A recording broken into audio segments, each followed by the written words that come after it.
Bababa. Yun, ganun lang. Wow! Natakot. Nakagat kasi kanina. Oo.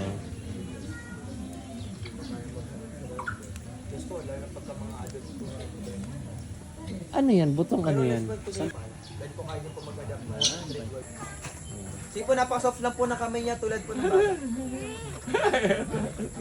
Hag daw. Lapit ka, sige. Habang nag-feed po, pwede natin siyang ipet. So, parang humawak lang kayo sa Sige carpet. na.